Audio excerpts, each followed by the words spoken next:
I received a question recently about, is there bad wine? The answer is hell yes.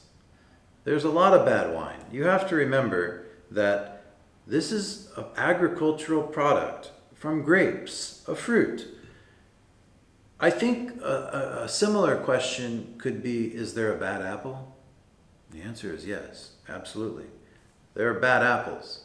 Apples that turn brown, apples that don't taste good, apples that don't have the right fruit acid ratio, that are either too acidic and they cause your mouth to pucker, or they're too sweet, or they're past their prime and now they're dull or oxidized. All of those same qualities, if you think about what makes a good or a bad apple, apply to the grapes that make up a wine. So, is there a bad wine? Absolutely. People often have this flippant response about, well, if you like it, if they like it, then it's okay, it must be good. And I'm here to tell you that's false. Okay? I saw this happen quite a bit when people were talking about organic or natural wines. Somehow these were better.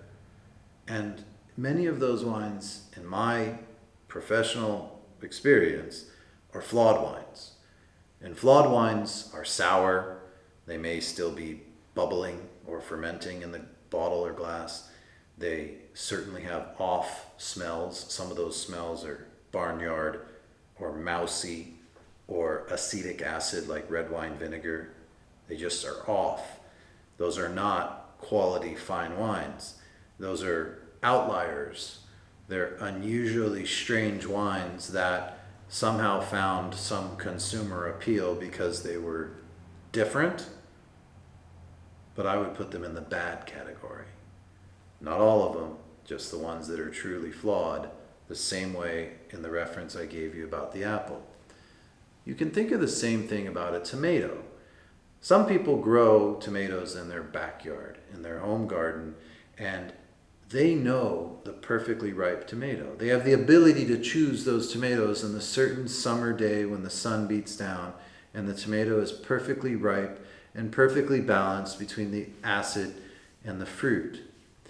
And those are perfect tomatoes, and it makes it very hard to go back to buying grocery store tomatoes that are like baseballs, hard as a rock, or otherwise uninteresting and not very flavorful.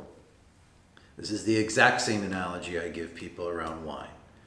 If you're buying grocery store brands, wine that is made in large quantities in faraway places, and it is essentially this middle of the road, mediocre, uninteresting tomato.